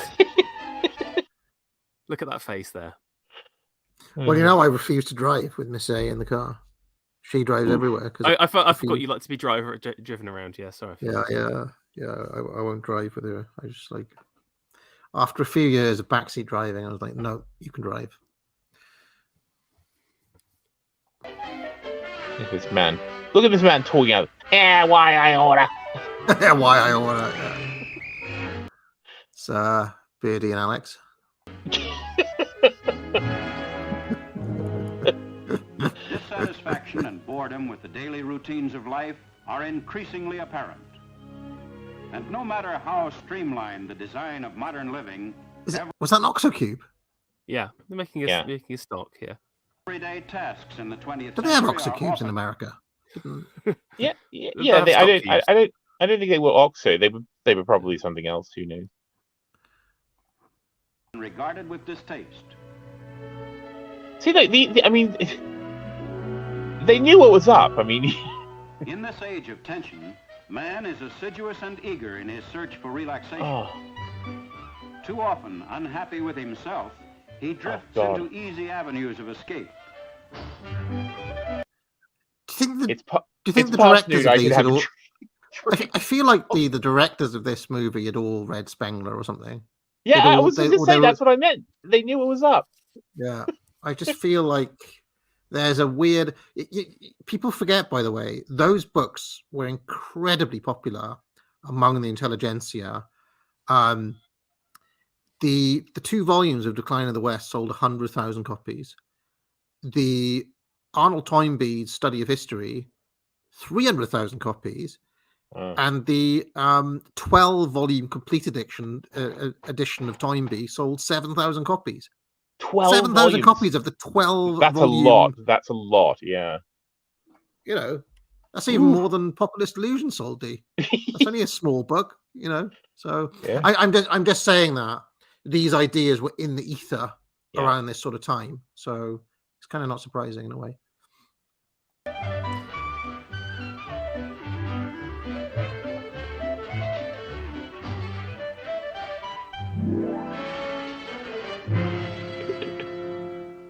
Creatively reflecting Museum the of anxious Modern Art, temper of the the- times is modern art. Yeah. An impatience with Oh! old-fashioned forms and Wait, what is it? limitations had Matisse? launched the 20th century artist on a restless search for new ways of expression and for new techniques. Paul Klee. Yeah. Today's Juan Miro. wide acceptance of modern art indicates that the public too Ah, shares Girl that Before a Mirror, restlessness. Picasso. It's a quiz show. The future role of art in a mechanized Have you read world any is a- Herbert Reed books? Herbert Reed. No, I can't say that I have. Presumably, this is Herbert Reed. Is this Herbert Reed? Presumably, right? Can I just say, as somebody who's been buying lots of expensive books recently, check out his shelves. Yeah, look at those books. He has got a good. That is good. I feel like that might be a Shakespeare collection there. Yeah, I was think I've- wondering about that. I think Yeah. I've got that. My somebody bought it for me one year, and it's right next to the Bible. I think it was a kind of very common thing to put Shakespeare and the Bible right next to each other. Mm. Also, notice he's got a Ben Nicholson book. Ben Nicholson was a British abstract artist, early 20th century British abstract artist. You know, on Desert Island Discs, you get complete works of Shakespeare and Bible for free. Do they still do that? Yeah. Yeah, interesting. Hmm. We should do Desert Island Discs one time. Maybe I'll We just should. do a whole spate of Deeper Stores where I just do Desert Island Discs. How about that? I like it. I like it. or we could expand it to Desert Island Objects or something. You know, it just Yeah. doesn't have to just be music. Books. Desert music, Island books, yeah. Desert Island. objects. Yeah. Furniture. Crockery. such distinguished critics as Britain's Herbert Reed. Oh, I do know Herbert Reed. Yeah, I do know Herbert Reed. Okay. He's about to talk. Let's see what he's got to say for himself. 50 years, all the arts have had to accept the triumph of the machine. Traditional forms of painting and sculpture have no function in our streamlined existence. Oh, Ooh, Pharaoh, is this killing he's you? mental. He's fucking mental. Just like, but Is put that him in the daggers context, put, through him, your- put him in the context of AI art, and then see if that's what he'd accept. You know, like he'll sign up to ArtStation and get all that sweet AI art. You know, You have to accept the reality of the machine, Pharaoh. The what reality does of that the even machine. mean? What does that He even sounded, mean? he Function. sounded like a It's he's just a nonsense. futurist. He's a futurist. Function over form, function over style. If they are to find a place in the civilization of the next half-century, the visual arts must effect a compromise with the machine. This can be done only within the terms of what we call abstract art. Why? Literally, that's such a crap argument. Because I my don't actually machine- understand. It doesn't follow. How does this? Because my machine. It can Oh, only be because done. I've got a kettle, I've got a whisk now, I've got a home whisk, and the home whisk forces me to have abstract art. Yeah. It is a bit of a kind of non sequitur. How do you jump from that argument to this? Look, if you read the Futurist Manifesto, there is interesting stuff there talking about the power of the machine. It's the future. It's this again. Yep. It's about vital energy.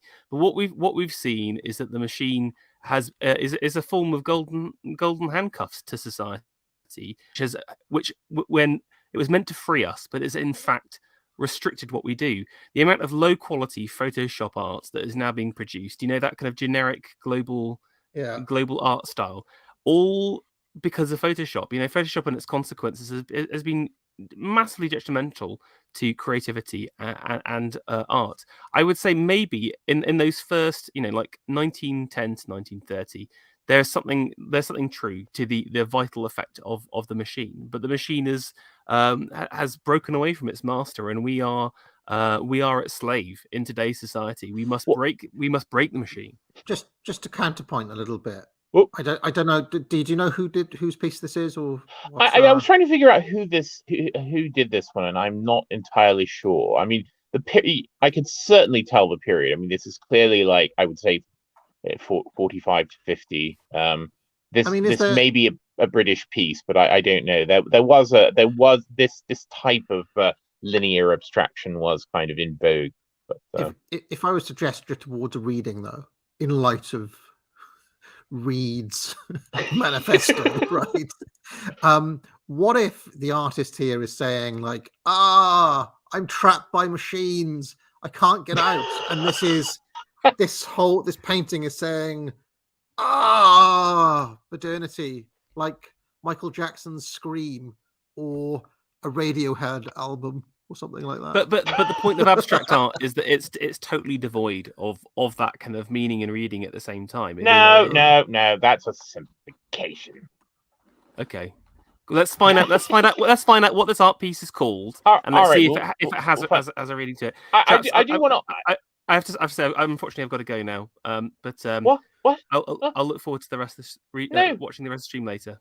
But the adverts. We're gonna have to do a part 2, D. We're gonna have to do a part 2. No, we're gonna soldier on without Pharaoh. All right, we do have to do a part 2 though, because I'm gonna have to go soon as well. Oh, for God's sake! I know. All right. No, we've got to do some of the funny ones before we go. So anyway, we'll get through this one. Well, sorry you have to go. Bye, Pharaoh. But abstract painting and sculpture That's will Henry hardly Moore. provide the emotional release which millions now seek at popular spectator sports. Oh, look at them! Look at digging art. It's not hardly going to have the release that's needed by the populace. The tension Look at of these the mid-century miserable is epitomized trucks. by its music.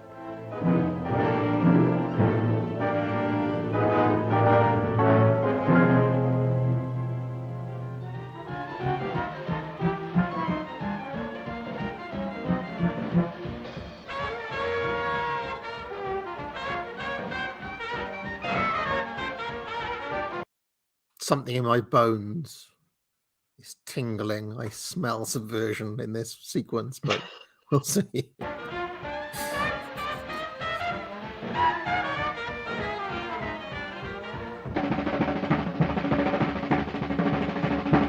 at that peak G.I. Joe Boomers Were Kids era.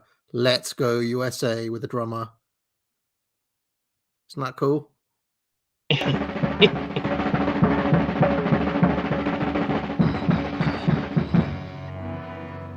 Mental illness and the breakdown of the individual personality have become the medical profession's great new problem. Talk about subversion.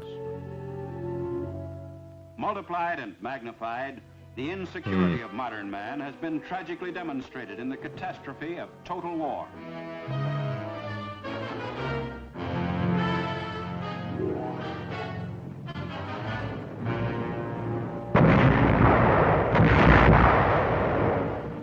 And the first half of the 20th century saw a new terror loosed upon the world. Yes, atom. By Paging America. By Paging America. Martin. I'll just point Paging out, Martin. unleashed upon the world by America. Why is this? Split into conflicting concentrations of power. Okay. And we know what those are, don't we? Oh, there he is. There he is. Communism stands sorry. solidly opposed to the Western concept of democracy. Based. With over 750 million people under communist rule, nearly 1/3 of the population of the Earth, Soviet Russia holds a commanding position in the future destiny of the world. Stop it! Stop it! Since World War II, communism by force and by propaganda has extended its frontiers into the heart of Bloody Europe. commies. Ooh, look. Russia's newest and possibly The most Red important Scourge. gains have been in the Orient, where 500 million Chinese have been herded into the communist camp.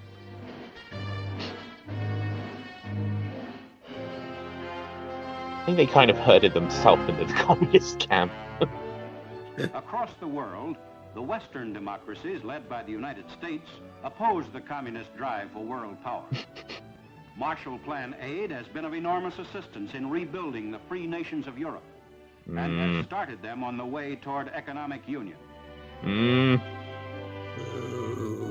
Yeah, I could In sniff the addition to subversion as fostering well. economic cooperation throughout Western Europe, the United States has joined with 11 nations in the Atlantic sphere in a new defensive pact against do it. outside aggression. Oh no. Implementing the pact, America's military assistance program for Europe has provided arms for those Atlantic Pact countries which are in need of them. How helpful. For the possibility of actual war must always be in the minds of men like the chairman of the Joint Chiefs of Staff, General Omar Bradley. Well, how a future war will be fought depends on when it is started. Begun tomorrow, it'll be much like World War II. At 10 years from now, war could only be more destructive than the last. But Dee, if this was the order, would you not support it? If it was those men as opposed to the leaders we've got now? Target-seeking projectiles Are they not easier to support? has multiplied. They're much tremendously easier the to support, destruction yes. possible I mean, I on don't the know. battlefield. There's difficulties there, but still, yeah, I see what you mean.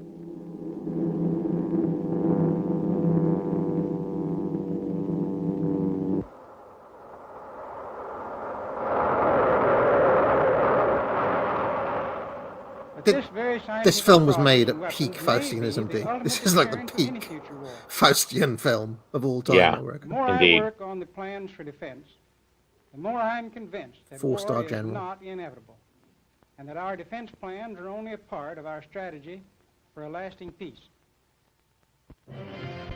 Of dramatic importance is the newly won independence of 6 Asiatic countries.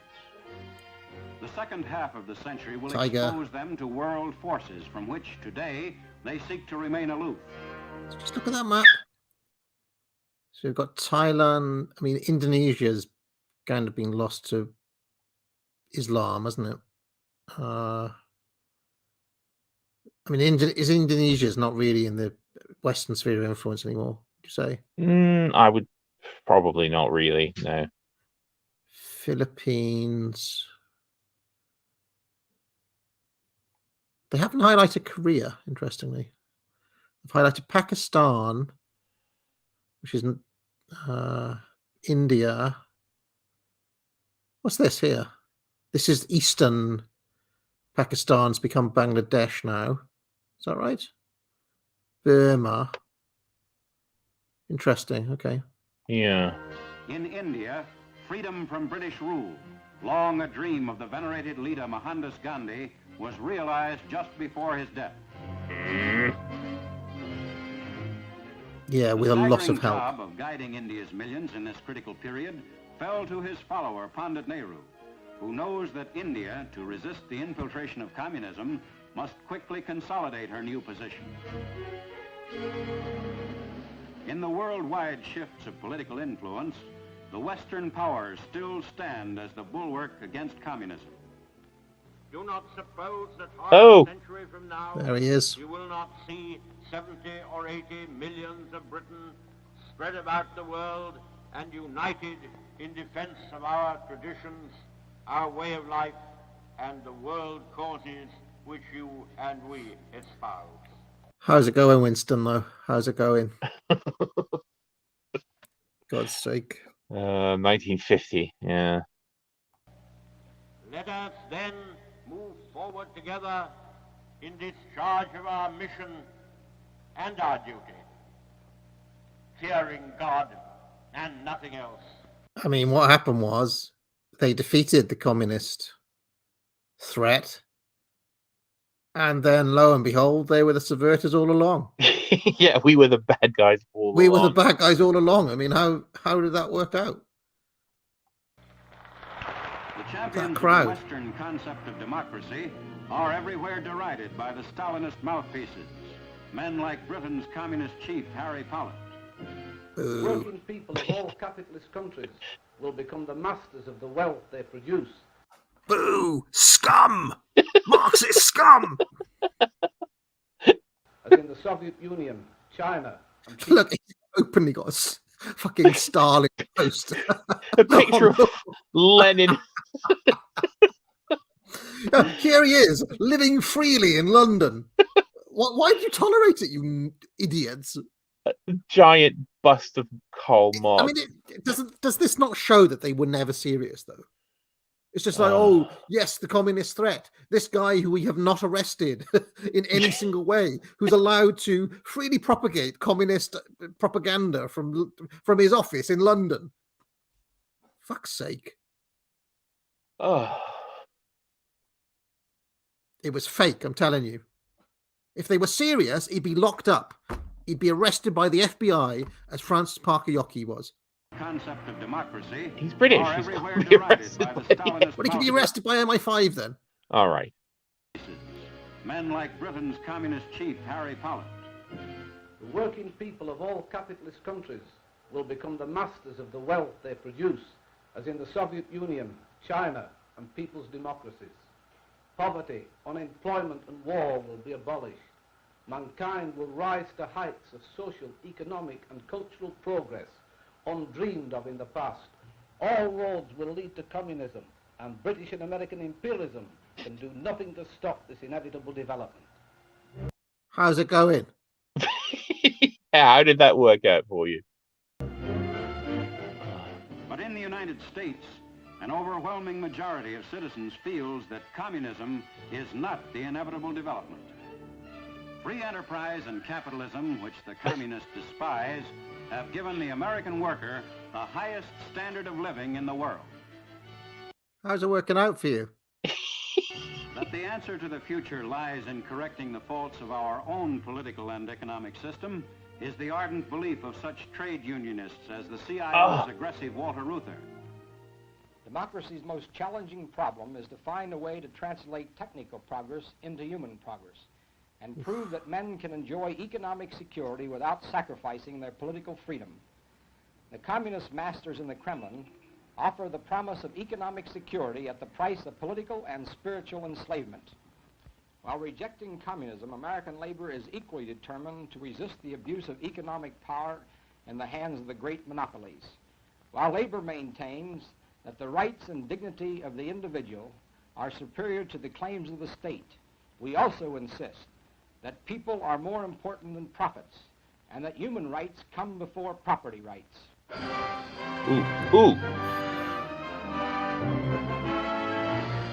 Ludwig von Mies is on the phone. It's devastating watching this, D. It's like they all have this massive boulder that they can't see about to crush them all. About to It's crush all of them. It's just devastating. Man's more intimate knowledge of space and time in relation to the universe is constantly extending the limitless horizons of science. Another really Faustian idea, by the way, the limitless horizons of science. There's no limit, it's infinite. And as the 20th century reached the halfway point, the scientists' dream of unifying the basic Einstein. concepts of the universe. He is still continued alive to at this point. occupy I think the he died in genius of 55. Professor Albert Einstein. Cracking pipe. Excellent pipe action. More than any other group of individuals, the world's great scientists, like physicist J. Robert Oppenheimer, realize the grave responsibilities of our new knowledge. Science has profoundly altered the conditions of man's life. The father of atomic weapons, both by the way. materially and in ways of the spirit as well. It has extended the range of questions in which man has a choice. It has extended man's freedom to make significant decisions. No one can predict what vast... I mean, I'll just pause it here, D, because I mentioned back earlier, Bronze Age Pervert. He would point out that these things that we're watching here have long ceased to be part of the official ideology, that the regime, as we call it now, has transformed to what he calls the GNC, global, let's just say, I can't say what the N stands for, communism, right? Yeah. That these values that he's talking about, the transformational power of science, this kind of like capital P liberal progressivism that we're watching here, actually is not the official ideology of the regime. Yeah. What do you think about that? I think that's absolutely true. And in fact, I mean, of course, it is this sort of thing that, of course, the 80s and 90s spent, mocking and laughing at. I mean, this sort of optimism of the mid-century period. It was sort of positioned into the, into the position of a laughing stock. And I think that's right. I think there was a huge sort of shift. I mean, the people that, I mean, it's very tempting to say, well, yes, I mean, what we have now is a continuation of this, but I think that another power took the reins somewhere between this and now. Yeah.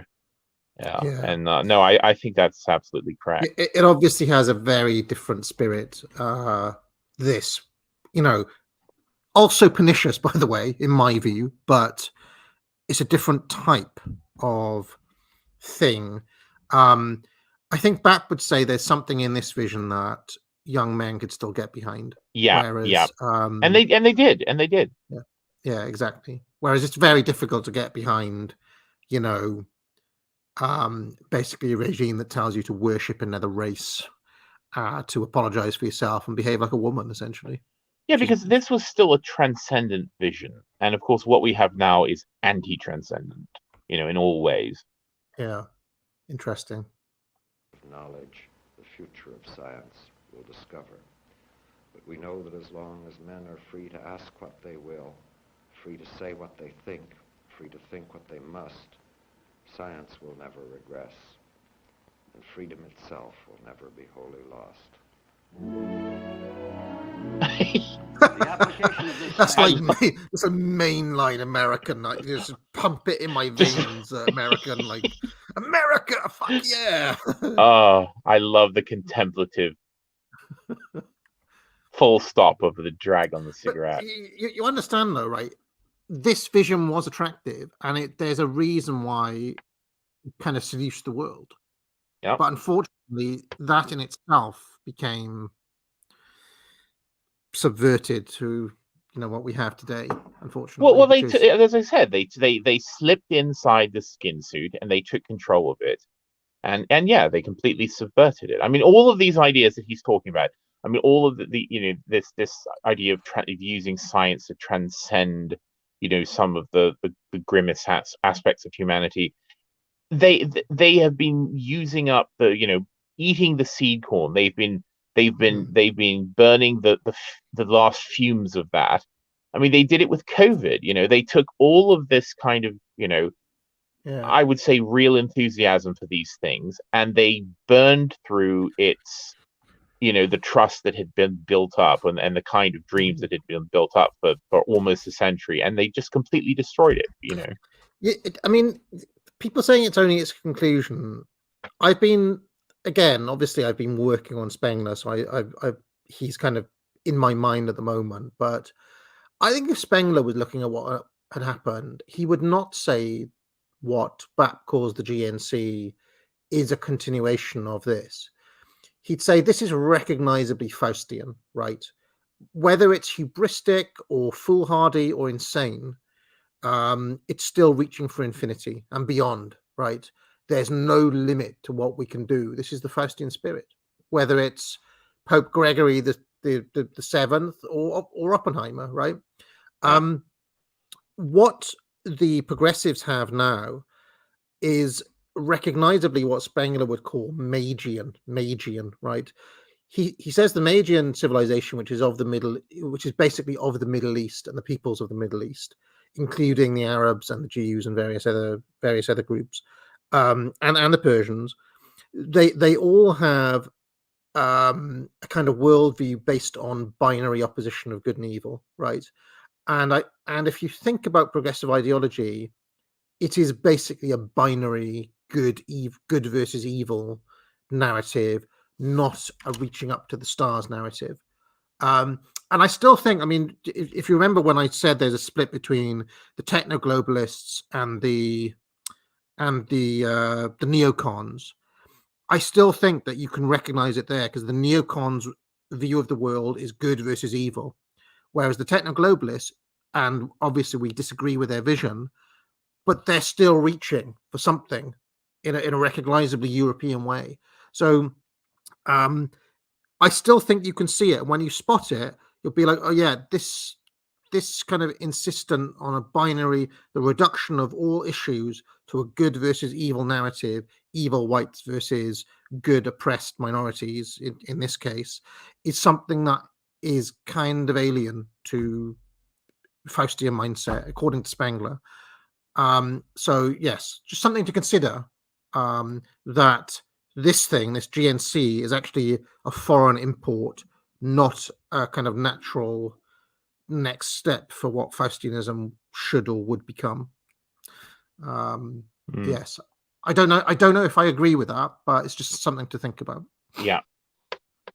Knowledge has a direct bearing on the everyday life and habits of the average man.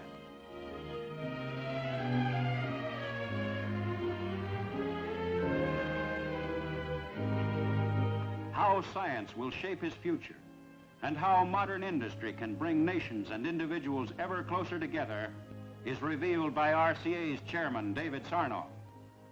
In the next half-century, people will see as well as hear around the world. Pocket-sized radio instruments will enable individuals to communicate with anyone, anywhere. Oh. Newspaper. This brings us back to the phone rant right at the start of the stream. The fucking phone. Magazines, mail, and messages will be sent through the air at lightning speed and reproduced in the home.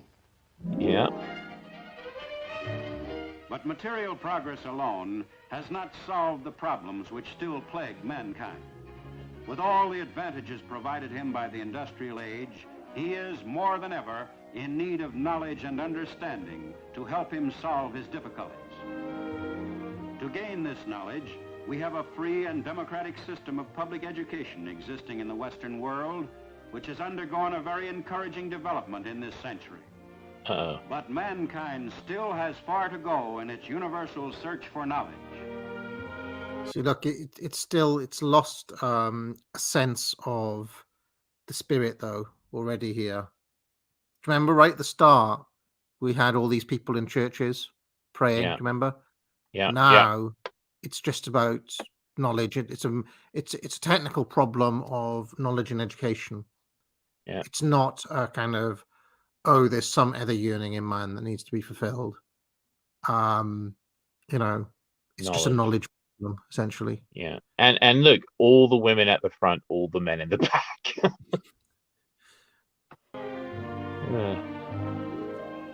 Because of this search, the deep need for more and better education for all citizens in this troubled world is a constant challenge to such eminent educators as Harvard University's president, James Bryant Conant.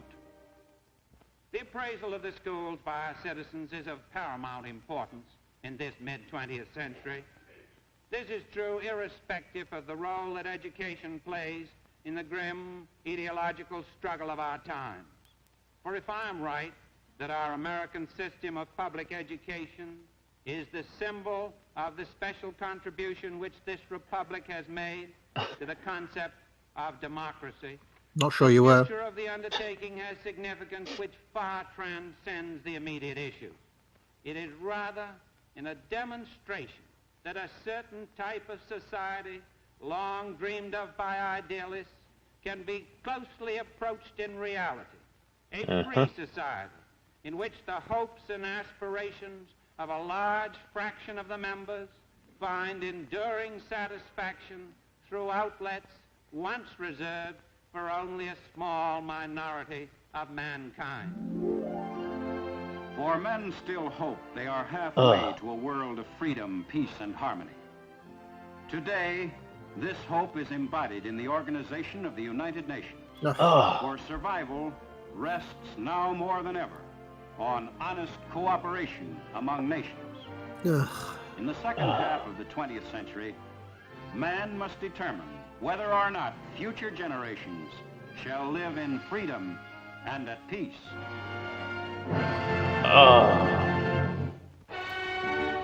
Well, there we go, Dee. Well, I'm sorry to say that this is all taken quite a while. I'm going to have to thinking that we're going to have a part 2D where we do all the others. What do you reckon? I don't know. I don't know about next week because I'm away next week, but maybe in the new year. What do you reckon? New Year's 2nd of Jan could do it. I suppose so. It's interesting though, isn't it? Isn't it interesting? It is. It's too bad we didn't get to the cozy ones. We got unfortunately we did. We ended on a quite a sour note, I think. Yeah, there was some interesting stuff in there though. Yeah. I might change the name of the stream to 1890s versus 1950 film. Yeah, I think that's probably a good idea. As a kind of more accurate representation of what we did. There are a couple of super chats that have come in. Coney says, "What are you doing hosting this stream? You should be writing your book." Well, I still got to do my streams, Coney. The book is coming. I've written over 45,000 words of that book now, so well on its way. Glow in the Dark says, "Japanese cyclists are the only ones I met on average that aren't complete arseholes." Okay. He also says, "What everyone being the same in a society, how does that work? Without diversity, how can they survive? But in all honesty, people don't want to have to argue 24/7 about customs and why their culture should exist. No wonder the West is in such gloom." Very good point by Glow in the Dark. Shouldn't have to just constantly justify your own existence. Glow in the Dark also says, "Having diverse opinions and peoples doesn't make a happy society because everyone wants their customs to be supreme. So it turns into a bickering and imposing upon each other. Only those with power win that." Yeah, it also ends up with what Bowden talks about in that famous speech where he talks about how you're kind of fighting for your little piece of the pie always, which is, again, you don't really want a slice, you want the whole cake because it's your culture. Shouldn't have to fight for it. He also says, "Notice the phrasing from the 1950s material progress. People aren't material progress. When people serve material progress and not the other way around, it becomes corrupted." Yiz says, "D is right about it being impossible for men to be women. Trust me, I know. I've gone down all iterations of those avenues, lol." Little pokey out tongue.